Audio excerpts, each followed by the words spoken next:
महाराज जी, इस अधम का प्रश्न यह है कि यदि पत्नी पतिवंचक हो जावे पर पुरुष से रति करे तो क्या पति का क्या कर्तव्य है, क्या उसे साथ रखना चाहिए? पहला प्रश्न। हाँ, पहले ही प्रश्न एक कब जैसे अपने को पता चल जाए कि अपनी जो पत्नी है वो धर्म विरुद्ध आचरण करके पर पुरुष से रति करती है तो हमें चाहिए उसे प्यार पहले दे करके संभालना चाहिए, क्योंकि आजकल ये गलतियां साधारण स्वरूप धारण कर रही हैं। नए नए बच्चों को ना तो हम ब्रह्मचर्य के बारे में शिक्षा दे पा रहे हैं, ना हम उनको इस धर्म के बारे में शिक्षा दे पा रहे हैं। आज की जो नई पीढ़ी है, तो जैसे आज हमारा मन आया तो इस दुकान की वस्तु पाई, कल उस होटल की पाई, परसों उस होटल की पाई, ऐसे वो इन क्रियाओं को एक मनोरंजन समझने लगे हैं। कोई धर्मशास्त्र है वो ऐसा निषेध करता है, ये बात आज तक बच्चों तक पहुंच ही नहीं रही है।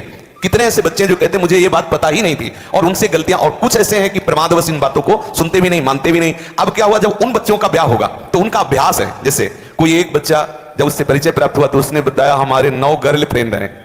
अब अपने लोगों के तो समय में मतलब ये तो अभी यही सुनने को मिलता है। ऐसा तो देहात में विशेष पवित्रता का ये भाव रहता है, ये कभी तो हुआ ही नहीं, ऐसा था ही नहीं। 30-40 वर्ष पहले सब बातें कभी सुनने को नहीं मिली।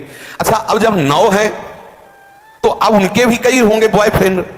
अब उनके संबंध कैसे हैं अब ये तो हम नहीं जानते ना। मित्र बनाना कोई दोष नहीं है, लेकिन मित्र बन के अपनी सीमा में पवित्र रहना ये बड़ी मुश्किल बात है, क्योंकि बड़े बड़े साधक जो जितेंद्रियता के मार्ग पर चलते हैं उनसे भी चूक होने की संभावना रहती है। फिर जहां ये प्रश्न ही नहीं है जितेंद्रियता का, जहां साधन का प्रश्न ही नहीं है, वहां पवित्र रहा जा सके, मुझे तो लगता है असंभव। मुझे लगता है असंभव। अब यदि उनकी आदतें वहां खराब हो चुकी हैं तो ब्याह होने के बाद उस आदत को एकदम रोक पाना बहुत ही कठिन है। उसके मन में आएगा चाहे जितना सुंदर उसका पति हो, लेकिन वो स्वभाव है, उसने कभी मर्यादा का पालन नहीं किया, तो उससे ये गलती हो जाना स्वाभाविक है, क्योंकि नींव खराब हो चुकी है। अब क्या करें? पहला कार्य पति का है उसे प्यार करके, लेकिन ये वही सुधार सकता है स्वयं में सुधराओ। पहले पति को देखना चाहिए कि मैं एक पत्नीव्रत हूं, क्या मैंने कभी भ्रष्टाचार नहीं किया, क्या मैं अभी भ्रष्टाचार नहीं कर रहा? यदि नहीं तो फिर उसके लिए उत्तर है वो एक बार पत्नी को प्यार से दुलार से संभालने की चेष्टा करे, उसको समझाए कि उसका कार्य बहुत बुरा है। पतिवंचक पर पतिरति करई, रो रो नरक कल्पशत परई, न जाने कितनी ताड़ना उसको भगवत। अब क्या करे?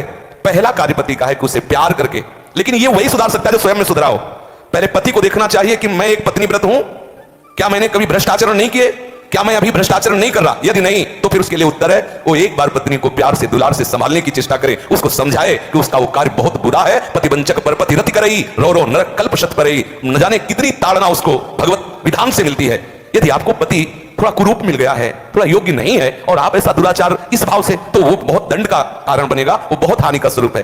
अब हमें उसके सुधार के लिए उसे प्यार देने की आवश्यकता है, उसे समझाने की आवश्यकता है, उसकी आवश्यकता को हम महत्व दें। उसे प्यार के द्वारा ऐसा नहीं है, जो अंग खराब हो जाता है हम औषधियों के द्वारा उसे पुनः ठीक करते हैं। जब ऐसी स्थिति हो जाए कि पूरे शरीर में सड़न हो तो फिर कटवा देते हैं। जब ऐसी स्थिति हो जाए कि बहुत बार समझाने पर भी धर्म विरुद्ध आचरण, तो फिर अपने भारतीय संविधान में तलाक की व्यवस्था है, फिर वो विधान कर ले। मारने पीटने की जरूरत नहीं है, उसको साबित करके कि आपको बहुत बार समझाया लेकिन आप धर्म विरुद्ध आचरण करते हैं और मैं धर्म के मार्ग में चलना चाहता हूं, इसलिए हम आपको प्रणाम करते हैं, नमस्कार करते हैं, आप अपना मार्ग चयन कर लीजिए। दंड देने का विधान सरकार को है, स्वयं को नहीं। पहले प्यार के द्वारा समझाए, ना समझ में आए तो संबंध खत्म कर दे, लेकिन उसे किसी भी तरह से ऐसे प्रताड़ित ना करे जो हमारे राज्य विधान के विपरीत पड़े, जो हमारे राज्य संविधान के